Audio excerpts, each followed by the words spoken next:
ಓಂ ಶಾಂತಿ. ವಾಣಿ date 12/11/2025. ಪ್ರಾತಃ ಮುರಳಿ. ಓಂ ಶಾಂತಿ. ಬಾಪ್ ದಾದಾ ಮಧುಬನ. ಮಧುರ ಮಕ್ಕಳೇ, ನೀವು ಡ್ರಾಮಾದ ಆಟವನ್ನು ತಿಳಿದುಕೊಂಡಿದ್ದೀರಿ. ಆದ್ದರಿಂದ ಅಭಿನಂದನೆಗಳನ್ನು ಹೇಳುವ ಅವಶ್ಯಕತೆಯೂ ಇಲ್ಲ. ಪ್ರಶ್ನೆ: ಸೇವಾಧಾರಿ ಮಕ್ಕಳಲ್ಲಿ ಯಾವ ಹವ್ಯಾಸವೂ ಖಂಡಿತವಾಗಿಯೂ ಇರಬಾರದು. ಉತ್ತರ: ಬೇಡುವ ಹವ್ಯಾಸ. ನೀವು ತಂದೆಯಿಂದ ಆಶೀರ್ವಾದ ಅಥವಾ ಕೃಪೆ ಇತ್ಯಾದಿಯನ್ನು ಬೇಡುವ ಅವಶ್ಯಕತೆ ಇಲ್ಲ. ನೀವು ಯಾರಿಂದಲೂ ಹಣವನ್ನು ಬೇಡುವಂತಿಲ್ಲ. ಬೇಡುವುದಕ್ಕಿಂತ ಸಾಯುವುದು ಲೇಸು. ನಿಮಗೆ ತಿಳಿದಿದೆ, ಡ್ರಾಮಾನುಸಾರ ಕಲ್ಪದ ಹಿಂದೆ ಯಾರು ಬೀಜವನ್ನು ಬಿತ್ತಿದ್ದೀರೋ ಅವರು ಅವಶ್ಯವಾಗಿ ಬಿತ್ತುವರು. ಯಾರು ತಮ್ಮ ಭವಿಷ್ಯ ಪದವಿಯನ್ನು ಶ್ರೇಷ್ಠ ಮಾಡಿಕೊಳ್ಳಬೇಕೋ ಅವರು ಅವಶ್ಯವಾಗಿ ಸಹಯೋಗಿಗಳಾಗುತ್ತಾರೆ. ಕೇವಲ ಸರ್ವಿಸ್ ಮಾಡುವುದು ನಿಮ್ಮ ಕರ್ತವ್ಯವಾಗಿದೆ. ನೀವು ಯಾರಿಂದಲೂ ಬೇಡುವಂತಿಲ್ಲ. ಭಕ್ತಿಯಲ್ಲಿ ಬೇಡಲಾಗುತ್ತದೆ, ಜ್ಞಾನದಲ್ಲಲ್ಲ. ಗೀತೆ: ನನಗೆ ಆಶ್ರಯ ನೀಡುವವರು. ಓಂ ಶಾಂತಿ. ಈಗ ತಂದೆ, ಶಿಕ್ಷಕ, ಸದ್ಗುರುವಿನ ಪ್ರತಿಯೂ ಸಹ ಅಭಿನಂದನೆಯ ಶಬ್ದವು ಮಕ್ಕಳಲ್ಲಿ ಬರಬಾರದು. ಏಕೆಂದರೆ ಮಕ್ಕಳಿಗೆ ತಿಳಿದಿದೆ, ಈ ಆಟವು ಮಾಡಲ್ಪಟ್ಟಿದೆ, ಇದರಲ್ಲಿ ಅಭಿನಂದನೆಯ ಮಾತಿಲ್ಲ. ಇದನ್ನು ಸಹ ಮಕ್ಕಳು ಡ್ರಾಮಾನುಸಾರ ತಿಳಿದುಕೊಂಡಿದ್ದೀರಿ. ಡ್ರಾಮಾ ಶಬ್ದವೂ ಸಹ ನೀವು ಮಕ್ಕಳ ಬುದ್ಧಿಯಲ್ಲಿ ಬರುತ್ತದೆ. ಆಟ ಎಂಬ ಶಬ್ದವನ್ನು ಹೇಳಿದ ಕೂಡಲೇ ಆಟವೆಲ್ಲವೂ ನಿಮ್ಮ ಬುದ್ಧಿಯಲ್ಲಿ ಬಂದು ಬಿಡುತ್ತದೆ. ಅಂದರೆ ನಾವು ತಾವಾಗಿಯೇ ಸ್ವದರ್ಶನ ಚಕ್ರಧಾರಿಗಳಾಗಿ ಬಿಡುತ್ತೀರಿ. 3 ಲೋಕಗಳ ಜ್ಞಾನವು ನಿಮಗೆ ಸ್ಮೃತಿಗೆ ಬಂದು ಬಿಡುತ್ತದೆ. ಮೂಲವತನ, ಸೂಕ್ಷ್ಮವತನ, ಸ್ಥೂಲವತನ. ಈಗ ಈ ಆಟವು ಮುಕ್ತಾಯವಾಗುತ್ತದೆ. ತಂದೆಯು ಬಂದು ನಿಮ್ಮನ್ನು ತ್ರಿಕಾಲದರ್ಶಿಗಳನ್ನಾಗಿ ಮಾಡುತ್ತಾರೆ.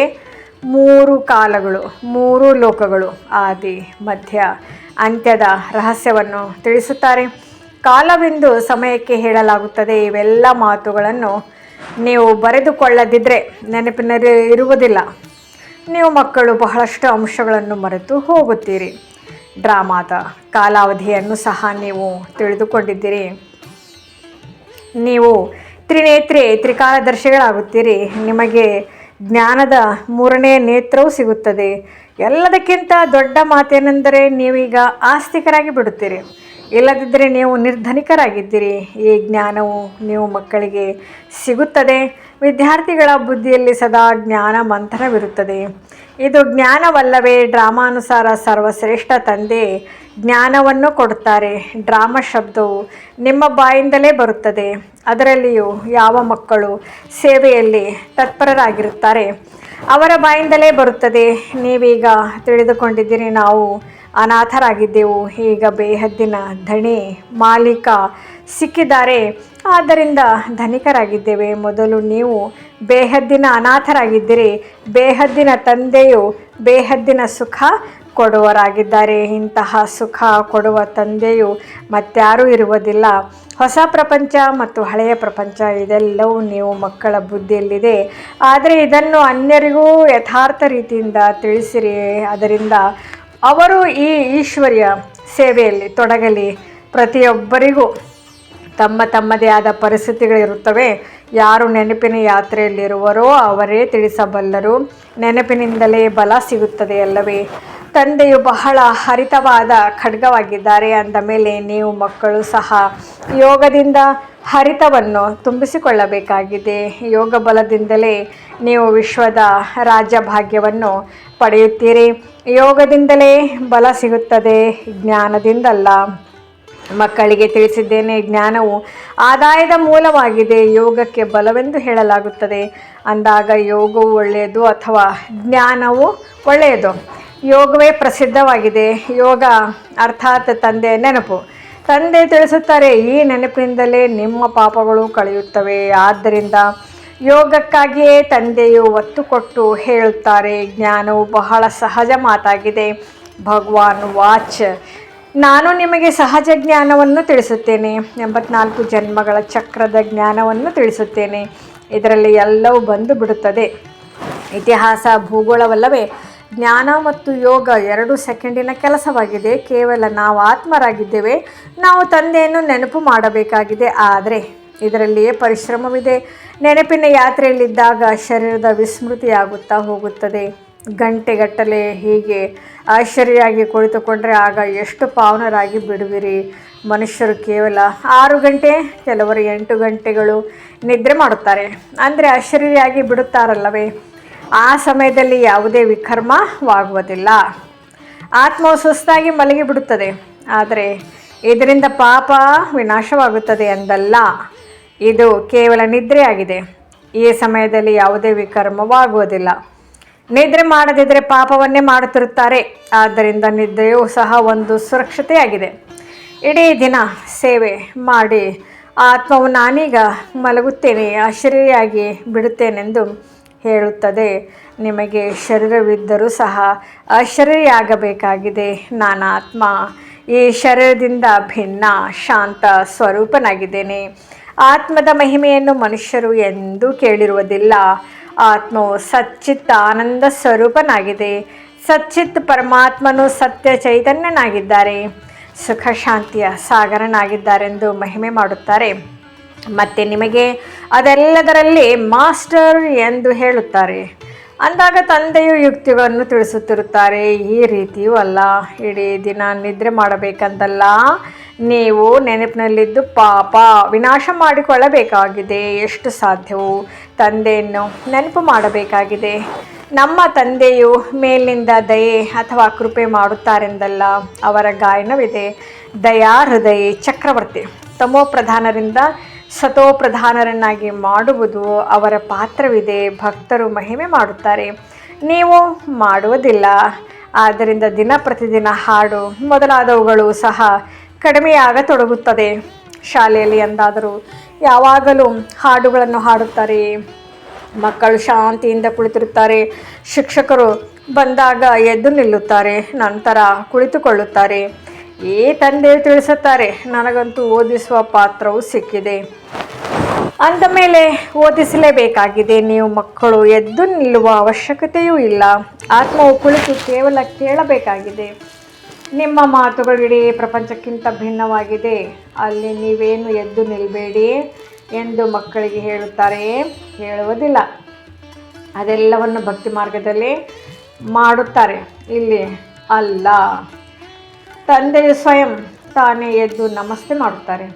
ಶಾಲೆಯಲ್ಲಿ ಮಕ್ಕಳು ತಡವಾಗಿ ಬಂದರೆ ಶಿಕ್ಷಕರು ಏಟು ಕೊಡುತ್ತಾರೆ, ಇಲ್ಲವೇ ಹೊರಗಡೆ ನಿಲ್ಲಿಸುತ್ತಾರೆ. ಆದ್ದರಿಂದ ಸಮಯದಲ್ಲಿ ತಲುಪಬೇಕೆಂಬ ಭಯವಿರುತ್ತದೆ. ಇಲ್ಲಾದರೆ ಭಯದ ಮಾತಿಲ್ಲ. ತಂದೆಯು ತಿಳಿಸುತ್ತಿರುತ್ತಾರೆ, ಮಕ್ಕಳೇ, ಮುರಳಿಗಳಂತೂ ಅವಶ್ಯವಾಗಿ ಸಿಗುತ್ತದೆ. ಆದ್ದರಿಂದ ಪ್ರತಿನಿತ್ಯ ಓದಬೇಕಾಗಿದೆ. ಮುರಳಿಯನ್ನು ಓದಿದರೆ ಮಾತ್ರ ನಿಮ್ಮದು ಹಾಜರಾತಿ ಹಾಕಲಾಗುತ್ತದೆ, ಇಲ್ಲವೆಂದರೆ ಗೈರು ಹಾಜರಿಯಾಗುವುದು. ಏಕೆಂದರೆ ತಂದೆಯು ತಿಳಿಸುತ್ತಾರೆ, ನಿಮಗೆ ಗುಹ್ಯವಾದ ಮಾತುಗಳನ್ನು ತಿಳಿಸುತ್ತೇನೆ. ಒಂದು ವೇಳೆ ನೀವು ಮುರಳಿಯನ್ನು ತಪ್ಪಿಸಿದರೆ ಗುಹ್ಯ ಮಾತುಗಳು ಸಹ ತಪ್ಪಿ ಹೋಗುವುದು. ಇದು ಸಹ ಹೊಸ ಮಾತುಗಳಾಗಿವೆ. ಪ್ರಪಂಚದಲ್ಲಿ ಯಾರೂ ತಿಳಿದುಕೊಂಡಿಲ್ಲ. ನಿಮ್ಮ ಚಿತ್ರವನ್ನು ನೋಡಿಯೇ ಚಕಿತ್ರರಾಗಿ ಬಿಡುತ್ತಾರೆ. ಏಕೆಂದರೆ ಯಾವುದೇ ಶಾಸ್ತ್ರಗಳಲ್ಲಿಯೂ ಇಲ್ಲ. ಭಗವಂತನೇ ಈ ಚಿತ್ರಗಳನ್ನು ಮಾಡಿಸಿದ್ದಾರೆ. ನಿಮ್ಮದು ಇದು ಚಿತ್ರಶಾಲೆಯಾಗಿದೆ. ಬ್ರಾಹ್ಮಣ ಕುಲದವರು ಯಾರು ದೇವತೆಗಳಾಗಿರುವವರಿದ್ದಾರೆಯೋ ಅವರ ಬುದ್ಧಿಯಲ್ಲಿ ಈ ಮಾತುಗಳು ಕುಳಿತುಕೊಳ್ಳುತ್ತವೆ. ಇದು ಸರಿಯಾದ ಜ್ಞಾನವಾಗಿದೆ. ನಾವು ಕಲ್ಪದ ಮೊದಲು ಸಹ ಓದಿದ್ದೆವು. ಅವಶ್ಯವಾಗಿ ಭಗವಂತನೇ ಓದಿಸುತ್ತಾರೆಂದು ಹೇಳುತ್ತಾರೆ. ಭಕ್ತಿ ಮಾರ್ಗದ ಶಾಸ್ತ್ರಗಳಲ್ಲಿ ಮೊದಲನೇದು ಗೀತೆಯಾಗಿದೆ. ಏಕೆಂದರೆ ಮೊದಲನೇ ಧರ್ಮವೇ ಇದಾಗಿದೆ. ಮತ್ತು ಅರ್ಧ ಕಲ್ಪದ ನಂತರ ಅನೇಕ ಶಾಸ್ತ್ರಗಳು ರಚಿಸಲ್ಪಡುತ್ತವೆ. ಮೊದಲು ಇಬ್ರಾಹಿಮನು ಬಂದಾಗ ಒಬ್ಬರೇ ಇದ್ದರು. ನಂತರ ಒಬ್ಬರ ಹಿಂದೆ ಇನ್ನೊಬ್ಬರು, ಇಬ್ಬರ ಹಿಂದೆ 4 ಮಂದಿ ಆದರು. ಆಗ ಧರ್ಮದ ವೃದ್ಧಿ ಆಗುತ್ತಾ ಲಕ್ಷಾಂತರ ಮಂದಿ ಆದಾಗ ಶಾಸ್ತ್ರಗಳು ರಚಿಸಲ್ಪಡುತ್ತವೆ. ಧರ್ಮ ಸ್ಥಾಪನೆಯಾದ ಅರ್ಧ ಸಮಯದ ನಂತರವೇ ಶಾಸ್ತ್ರಗಳು ರಚನೆ ಆಗುತ್ತದೆ. ಲೆಕ್ಕವಿದೆ ಎಲ್ಲವೇ. ಮಕ್ಕಳಿಗೆ ಬಹಳ ಖುಷಿ ಇರಬೇಕು. ತಂದೆಯಿಂದ ನಮಗೆ ಆಸ್ತಿಯು ಸಿಗುತ್ತದೆ. ನೀವು ತಿಳಿದುಕೊಂಡಿದ್ದೀರಿ, ತಂದೆಯು ನಮಗೆ ಇಡೀ ಸೃಷ್ಟಿ ಚಕ್ರದ ಜ್ಞಾನವನ್ನು ತಿಳಿಸಿಕೊಡುತ್ತಾರೆ. ಇದು ಬೇಹದ್ದಿನ ಚರಿತ್ರೆ ಭೂಗೋಳವಾಗಿದೆ. ಎಲ್ಲರಿಗೆ ತಿಳಿಸಿ. ಇಲ್ಲಿ ವಿಶ್ವದ ಚರಿತ್ರೆ ಭೂಗೋಳವನ್ನು ತಿಳಿಸಲಾಗುತ್ತದೆ. ಅದನ್ನು ಮತ್ತಾರು ಕಲಿಸಲು ಸಾಧ್ಯವಿಲ್ಲ. ಭಲೆ ವಿಶ್ವದ ನಕ್ಷೆಯನ್ನು ಬಿಡಿಸುತ್ತಾರೆ, ಆದರೆ ಅದರಲ್ಲಿ ಲಕ್ಷ್ಮೀ ನಾರಾಯಣರ ರಾಜ್ಯವು ಯಾವಾಗ ಇತ್ತು, ಎಷ್ಟು ಸಮಯ ನಡೆಯಿತು ಎಂಬುದನ್ನು ಎಲ್ಲಿ ತೋರಿಸುತ್ತಾರೆ? ವಿಶ್ವವು ಒಂದೇ ಆಗಿದೆ. ಭಾರತದಲ್ಲಿಯೇ ಇವರು ರಾಜ್ಯಭಾರ ಮಾಡಿ ಹೋಗಿದ್ದಾರೆ. ಈಗ ಇಲ್ಲ. ಈ ಮಾತುಗಳು ಯಾರ ಬುದ್ಧಿಯಲ್ಲೂ ಕುಳಿತುಕೊಳ್ಳುವುದಿಲ್ಲ. ಅವರು ಕಲ್ಪದ ಆಯುಷನ್ನು ಲಕ್ಷಾಂತರ ವರ್ಷಗಳೆಂದು ಹೇಳುತ್ತಾರೆ. ನೀವು ಮಧುರಾತಿ ಮಧುರ ಮಕ್ಕಳಿಗೆ ಹೆಚ್ಚು ಕಷ್ಟವನ್ನು ಕೊಡುವುದಿಲ್ಲ. ತಂದೆಯು ತಿಳಿಸುತ್ತಾರೆ, ಮಕ್ಕಳೇ ಪಾವನರಾಗಬೇಕಾಗಿದೆ. ಪಾವನರಾಗುವುದಕ್ಕಾಗಿಯೇ ಭಕ್ತಿ ಮಾರ್ಗದಲ್ಲಿ ಎಷ್ಟೊಂದು ಅಲೆದಾಡುತ್ತೀರಿ. ಈಗ ನಿಮಗೆ ಅರ್ಥವಾಗಿದೆ. ಹೀಗೆ ಅಲಿಯುತ್ತಾ 2000-5000 ವರ್ಷಗಳು ಕಳೆದು ಹೋಯಿತು. ಈಗ ಪುನಃ ರಾಜ್ಯಭಾಗ್ಯವನ್ನು ಕೊಡಲು ತಂದೆಯು ಬಂದಿದ್ದಾರೆ. ನಿಮಗೆ ಇದೇ ನೆನಪಿದೆ, ಹಳೆಯದರಿಂದ ಹೊಸದು ಮತ್ತು ಹೊಸದರಿಂದ ಹಳೆಯದು ಅವಶ್ಯವಾಗಿ ಆಗುತ್ತದೆ. ನೀವೀಗ ಹಳೆಯ ಭಾರತದ ಮಾಲೀಕರಾಗಿದ್ದೀರಿ ಮತ್ತು ಹೊಸ ಭಾರತದ ಮಾಲೀಕರಾಗುವಿರಿ. ಒಂದು ಕಡೆ ನೋಡಿದರೆ ಭಾರತದ ಬಹಳಷ್ಟು ಮಹಿಮೆ ಆಗುತ್ತಿರುತ್ತಾರೆ, ಇನ್ನೊಂದು ಕಡೆ ಬಹಳ ನಿಂದನೆ ಮಾಡುತ್ತಿರುತ್ತಾರೆ. ಆ ಗೀತೆಯು ನಿಮ್ಮ ಬಳಿ ಇದೆ. ನೀವು ತಿಳಿಸುತ್ತೀರಿ, ಈಗ ಏನೇನು ನಡೆಯುತ್ತಿದೆ. ಇವೆರಡು ಗೀತೆಗಳನ್ನು ಕೇಳಿಸಬೇಕು. ನೀವು ಇದನ್ನು ತಿಳಿಸಿ. ರಾಮರಾಜ್ಯವೆಲ್ಲಿ, ಈಗಿನ ಭಾರತವೆಲ್ಲಿ? ತಂದೆಯು ಬಡವರ ಬಂಧುವಾಗಿದ್ದಾರೆ. ಬಡ ಮಕ್ಕಳೇ ಬರುತ್ತಾರೆ. ಸಾಹುಕಾರರಿಗೆ ತಮ್ಮದೇ ಆದ ನಶೆ ಇರ್ತದೆ. ಅಂಧಕಲ್ಪದ ಮೊದಲು ಯಾರು ಬಂದಿದ್ದರೋ ಅವರೇ ಬರುವರು. ಯಾವುದೇ ಚಿಂತೆಯು ಮಾತಿಲ್ಲ. ಶಿವ ತಂದೆಗೆ ಎಂದೂ ಯಾವುದೇ ಚಿಂತೆ ಇರಲು ಸಾಧ್ಯವಿಲ್ಲ. ಚಿಂತೆಯು ಈ ದಾದಾರವರಿಗೂ ಇರುವುದು. ಏಕೆಂದರೆ ನಾನು ನಂಬರ್ 1 ಪಾವನನಾಗಬೇಕೆಂಬ ಚಿಂತೆಯು ಇವರಿಗೆ ಇದೆ. ಇದರಲ್ಲಿ ಗುಪ್ತ ಪುರುಷಾರ್ಥವಿದೆ. ಚಾರ್ಟ್ ಇಟ್ಟಾಗಲೇ ಇವರು ಪುರುಷಾರ್ಥವು ತೀವ್ರವಾಗಿದೆ ಎಂಬುದು ಅರ್ಥವಾಗುತ್ತದೆ. ತಂದೆಯು ಯಾವಾಗಲೂ ತಿಳಿಸುತ್ತಾ ಇರುತ್ತಾರೆ, ಮಕ್ಕಳೇ ಡೈರಿಯನ್ನು ಇಡಿ. ಅನೇಕ ಮಕ್ಕಳು ಬರೆಯುತ್ತಾರೆ. ಇದರಿಂದ ಬಹಳಷ್ಟು ಸುಧಾರಣೆಯೂ ಆಗಿದೆ. ಈ ಯುಕ್ತಿಯು ಬಹಳ ಚೆನ್ನಾಗಿದೆ. ಆದ್ದರಿಂದ ಎಲ್ಲರೂ ಇದನ್ನು ಅವಶ್ಯವಾಗಿ ಮಾಡಬೇಕು. ದಿನಚರಿಯನ್ನಿಡುವುದರಿಂದ ನಿಮಗೆ ಬಹಳ ಲಾಭವಾಗುವುದು. ದಿನಚರಿಯನ್ನಿಡುವುದು ಎಂದರೆ ತಂದೆಯನ್ನು ನೆನಪು ಮಾಡುವುದು. ಅದರಲ್ಲಿ ಎಷ್ಟು ತಂದೆ ನೆನಪು ಮಾಡಿದೆವೆಂದು ಬರೆಯಬೇಕಾಗಿದೆ. ಈ ದಿನಚರಿಯು ಸಹ ಸಹಯೋಗಿಯಾಗುವುದು. ಪುರುಷಾರ್ಥವು ಚೆನ್ನಾಗಿರುವುದು. ಎಷ್ಟೊಂದು ಲಕ್ಷಾಂತರ ಕೋಟ್ಯಾಂತರ ಡೈರಿಗಳಾಗುತ್ತವೆ. ಎಲ್ಲದಕ್ಕಿಂತ ಮುಖ್ಯ ಮಾತು, ಜ್ಞಾನದ ಎಲ್ಲ ಅಂಶಗಳನ್ನು ಬರೆದಿಟ್ಟುಕೊಳ್ಳಬೇಕಾಗಿದೆ. ಇದನ್ನೆಂದೂ ಮರೆಯಬಾರದು. ಕೇಳುವ ಸಮಯದಲ್ಲಿಯೇ ಡೈರಿಯಲ್ಲಿ ಬರೆದುಕೊಳ್ಳಬೇಕು. ರಾತ್ರಿಯಲ್ಲಿ ಲೆಕ್ಕವನ್ನು ತೆಗೆಯಬೇಕು. ಆಗ ನಮಗೆ ನಷ್ಟವಾಗುತ್ತಿದೆ ಎಂಬುದು ಅರ್ಥವಾಗುತ್ತದೆ. ಏಕೆಂದರೆ ಈಗ ಜನ್ಮಾಂತರದ ವಿಕರ್ಮಗಳನ್ನು ಭಸ್ಮ ಮಾಡಿಕೊಳ್ಳಬೇಕಾಗಿದೆ. ತಂದೆಯು ಮಾರ್ಗ ತಿಳಿಸುತ್ತಾರೆ, ಮಕ್ಕಳೇ ತಮ್ಮ ಮೇಲೆ ದಯೆ ಅಥವಾ ಕೃಪೆ ಮಾಡಿಕೊಳ್ಳಿ. ಶಿಕ್ಷಕರು ಓದಿಸುತ್ತಾರೆ, ಆಶೀರ್ವಾದವನ್ನು ಮಾಡುವುದಿಲ್ಲ. ಆಶೀರ್ವಾದ, ಕೃಪೆ, ದಯೆ ಇತ್ಯಾದಿಯನ್ನು ಬೇಡುವುದಕ್ಕಿಂತ ಸಾಯುವುದು ಲೇಸು. ಯಾರಿಂದಲೂ ಹಣವನ್ನು ಬೇಡಬಾರದು. ತಂದೆಯು ಇದನ್ನು ಕಡ್ಡಾಯವಾಗಿ ನಿಷೇಧಿಸಿದ್ದಾರೆ. ತಂದೆಯು ತಿಳಿಸುತ್ತಾರೆ, ಡ್ರಾಮಾನುಸಾರ ಯಾರು ಕಲ್ಪದ ಹಿಂದೆ ಬೀಜವನ್ನು ಬಿತ್ತಿದ್ದರೋ, ಆಸ್ತಿಯನ್ನು ಪಡೆದಿದ್ದರೋ ಅವರು ತಾವಾಗಿಯೇ ಮಾಡುತ್ತಾರೆ. ನೀವು ಯಾವುದೇ ಕೆಲಸಕ್ಕಾಗಿ ಬೇಡಿ. ಯಾರು ಮಾಡುವುದಿಲ್ಲವೋ ಅವರು ಪಡೆಯುವುದೂ ಇಲ್ಲ. ಮನುಷ್ಯರು ದಾನ ಪುಣ್ಯ ಮಾಡುತ್ತಾರೆಂದರೆ ಅದಕ್ಕೆ ಪ್ರತಿಫಲವೂ ಸಿಗುತ್ತದೆ ಅಲ್ಲವೇ? ರಾಜನ ಮನೆ ಅಥವಾ ಸಾಹುಕಾರರ ಮನೆಯಲ್ಲಿ ಜನ್ಮ ಪಡೆಯುತ್ತಾರೆ. ಯಾರು ಮಾಡಬೇಕಾಗಿದೆಯೋ ಅವರು ತಾವಾಗಿಯೇ ಮಾಡುತ್ತಾರೆ. ನೀವು ಬೇಡುವಂತಿಲ್ಲ. ಕಲ್ಪದ ಹಿಂದೆ ಯಾರೆಷ್ಟು ಮಾಡಿದ್ದಾರೆಯೋ ಅವರಿಂದ ಡ್ರಾಮಾ ಮಾಡಿಸುತ್ತದೆ. ಇದರಲ್ಲಿ ಬೇಡುವ ಅವಶ್ಯಕತೆ ಏನಿದೆ? ತಂದೆಯಂತೂ ಹೇಳುತ್ತಿರುತ್ತಾರೆ, ಮಕ್ಕಳೇ ಸೇವೆಗಾಗಿ ಹುಂಡಿಯಂತೂ ಅವಶ್ಯವಾಗಿ ತುಂಬುತ್ತಿರುತ್ತದೆ. ಹಣ ಕೊಡಿ ಎಂದು ನಾವು ಕೇಳಬೇಕೇ? ಭಕ್ತಿ ಮಾರ್ಗದ ಮಾತು ಜ್ಞಾನ ಮಾರ್ಗದಲ್ಲಿರುವುದಿಲ್ಲ. ಯಾರು ಕಲ್ಪದ ಹಿಂದೆ ಸಂಯೋಗ ನೀಡಿದ್ದಾರೋ ಅವರು ಈಗಲೂ ಮಾಡುತ್ತಿರುತ್ತಾರೆ. ತಾವಾಗೆ ಎಂದು ಬೇಡಬಾರದು. ತಂದೆ ತಿಳಿಸುತ್ತಾರೆ, ಮಕ್ಕಳೇ ನೀವು ಚಂದ ಎತ್ತುವಂತಿಲ್ಲ. ಇದನ್ನು ಸನ್ಯಾಸಿಗಳು ಮಾಡುತ್ತಾರೆ. ಭಕ್ತಿ ಮಾರ್ಗ ಸ್ವಲ್ಪ ಮಾಡಿದರೂ ಸಹ ಅದಕ್ಕೆ ಒಂದು ಜನ್ಮಕ್ಕಾಗಿ ಪ್ರತಿಫಲವು ಸಿಗುತ್ತದೆ. ಆದರೆ ಇಲ್ಲಿ ಇದು ಜನ್ಮಾಂತರದ ಮಾತಾಗಿದೆ. ಅಂದ ಮೇಲೆ ಜನ್ಮಾಂತರಕ್ಕಾಗಿ ಎಲ್ಲವನ್ನು ಸಫಲ ಮಾಡಿಕೊಳ್ಳುವುದು ಒಳ್ಳೆಯದಲ್ಲವೇ? ಇವರ ಹೆಸರೇ ಆಗಿದೆ ಭೋಲಾ ಭಂಡಾರಿ. ನೀವು ಪುರುಷಾರ್ಥ ಮಾಡಿ ಆಗ ವಿಜಯಮಾಲೆಯಲ್ಲಿ ಪೂರ್ಣಿಸಲ್ಪಡುವಿರಿ. ಭಂಡಾರವು ಭರ್ಪೂರು ಕಾಲಕಂಟಕ ದೂರ. ಸತ್ಯಯುಗದಲ್ಲಿ ಎಂದೂ ಅಕಾಲ ಮೃತ್ಯುವಿಗೆ ಇರುವುದಿಲ್ಲ. ಇಲ್ಲಿ ಮನುಷ್ಯರು ಮೃತ್ಯುವಿಗೆ ಎಷ್ಟೊಂದು ಹೆದರುತ್ತಾರೆ. ಏನಾದರೂ ಸ್ವಲ್ಪ ಹೆಚ್ಚು ಕಡಿಮೆ ಆದರೂ ಸಹ ಮೃತ್ಯು ನೆನಪಿಗೆ ಬಂದು ಬಿಡುತ್ತದೆ. ಸತ್ಯುಗದಲ್ಲಿ ಈ ಸಂಕಲ್ಪವೇ ಇರುವುದಿಲ್ಲ. ಇದು ಛೀ ಮೃತ್ಯು ಲೋಕವಾಗಿದೆ. ನೀವೀಗ ಅಮರಪುರಿಗೆ ಹೋಗುತ್ತೀರಿ. ಭಾರತವೇ ಅಮರ ಲೋಕವಾಗಿತ್ತು, ಈಗ ಮೃತ್ಯು ಲೋಕವಾಗಿದೆ. ನಿಮ್ಮ ಅರ್ಧಕಲ್ಪದ ಸಮಯವು ಪತಿತತನದಿಂದಲೇ ಕಳೆಯಿತು. ಕೆಳಗಿಳಿಯುತ್ತಲೇ ಬಂದಿದ್ದೀರಿ. ಜಗನ್ನಾಥಪುರಿಯಲ್ಲಿ ಕೊಳಕು ಚಿತ್ರಗಳಿವೆ. ಬ್ರಹ್ಮ ತಂದೆಯು ಅನುಭವಿಯಲ್ಲವೇ? 4-6 ಕಡೆ ಸುತ್ತಿ ಬಂದಿದ್ದಾರೆ. ಸುಂದರರಿಂದ ಕಪ್ಪಾಗಿದ್ದಾರೆ. ಹಳ್ಳಿಯ ಬಾಲಕನಾಗಿದ್ದರು. ವಾಸ್ತವದಲ್ಲಿ ಇಡೀ ಭಾರತವೇ ಒಂದು ಹಳ್ಳಿಯಾಗಿದೆ. ನೀವು ಹಳ್ಳಿಯ ಬಾಲಕರಾಗಿದ್ದೀರಿ. ಈಗ ನೀವು ತಿಳಿಯುತ್ತೀರಿ, ನಾವು ವಿಶ್ವದ ಮಾಲೀಕರಾಗುತ್ತೇವೆ. ನಾವಂತೂ ಬಾಂಬೆಯಲ್ಲಿದ್ದೇವೆ ಎಂದು ತಿಳಿಯಬೇಡಿ. ಬಾಂಬೆಯು ಸಹ ಸ್ವರ್ಗದ ಮುಂದೆ ಏನೇನೂ ಅಲ್ಲ. ಒಂದು ಕಲ್ಲಿನ ಸಮಾನವೂ ಇಲ್ಲ. ನಾವು ಹಳ್ಳಿಯ ಬಾಲಕರು ನಿರ್ಧನಿಕರಾಗಿ ಬಿಟ್ಟಿದ್ದೇವೆ. ಈಗ ಪುನಃ ಸ್ವರ್ಗದ ಮಾಲೀಕರಾಗುತ್ತಿದ್ದೇವೆ. ಅಂದ ಮೇಲೆ ಖುಷಿ ಇರಬೇಕು. ಹೆಸರೇ ಆಗಿದೆ ಸ್ವರ್ಗ. ಮಹಲುಗಳಲ್ಲಿ ಎಷ್ಟೊಂದು ವಜ್ರ ರತ್ನಗಳು ಪೂರ್ಣಿಸಲ್ಪಟ್ಟಿರುತ್ತವೆ. ಸೋಮನಾಥ ಮಂದಿರವು ಎಷ್ಟೊಂದು ವಜ್ರ ರತ್ನಗಳಿಂದ ತುಂಬಿತ್ತು. ಮೊಟ್ಟ ಮೊದಲು ದ್ವಾಪರದಲ್ಲಿ ಆರಂಭದಲ್ಲಿ ಶಿವನ ಮಂದಿರವನ್ನೇ ಕಟ್ಟಿಸುತ್ತೀರಿ. ಎಷ್ಟೊಂದು ಸಾಹುಕಾರನಾಗಿತ್ತು. ಈಗಂತೂ ಭಾರತವು ಒಂದು ಹಳ್ಳಿಯಂತಾಗಿದೆ.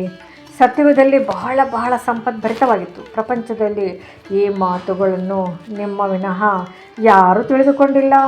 ನಾವು ನೆನ್ನೆಯ ದಿನ ರಾಜರಾಗಿದ್ದೆವು, ಇಂದು ಗುಲಾಮರಾಗಿದ್ದೇವೆ, ಮತ್ತೆ ವಿಶ್ವದ ಮಾಲೀಕರಾಗುತ್ತೇವೆ ಎಂದು ನೀವು ಹೇಳುತ್ತೀರಿ. ನೀವು ಮಕ್ಕಳು ತಮ್ಮ ಭಾಗ್ಯಕ್ಕಾಗಿ ಅಭಿನಂದನೆಗಳನ್ನು ಹೇಳಬೇಕು. ನಾವು ಪದಂ ಭಾಗ್ಯಶಾಲಿಗಳಾಗಿದ್ದೇವೆ. ಒಳ್ಳೆಯದು. ಮಧುರಾತಿ ಮಧುರ ಆಗಲಿ ಹೋಗಿ ಮರಳಿ ಸಿಕ್ಕಿರುವ ಮಕ್ಕಳ ಪ್ರತಿ ಮಾತಾಪಿತಾ ಬಾಬ್ದಾದರವರ ನೆನಪು, ಪ್ರೀತಿ ಹಾಗೂ ಸುಪ್ರಭಾತ. ಆತ್ಮೀಕ ಮಕ್ಕಳಿಗೆ ಆತ್ಮೀಕ ತಂದೆಯ ನಮಸ್ತೆ. ಧಾರಣೆಗಾಗಿ ಮುಖ್ಯ ಸಾರ: ವಿಕರ್ಮಗಳಿಂದ ಪಾರಾಗಲು ಈ ಶರೀರದಲ್ಲಿರುತ್ತಾ ಅಶರೀರಿಯಾಗುವ ಪುರುಷಾರ್ಥ ಮಾಡಬೇಕಾಗಿದೆ. ನೆನಪಿನ ಯಾತ್ರೆಯು ಇಷ್ಟು ಶಕ್ತಿಶಾಲಿಯಾಗಿರಲಿ, ಅದರಿಂದ ಶರೀರದ ವಿಸ್ಮೃತಿಯಾಗುತ್ತಾ ಹೋಗಲಿ.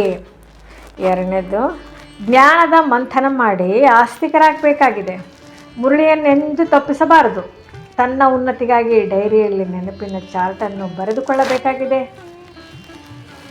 ವರದಾನ: ಆತ್ಮೀಯ ಶಕ್ತಿಯನ್ನು ಎಲ್ಲ ಕರ್ಮದಲ್ಲಿ ಉಪಯೋಗಿಸುವಂತಹ ಯುಕ್ತಿಯುಕ್ತ ಜೀವನ್ಮುಕ್ತ ಭವ.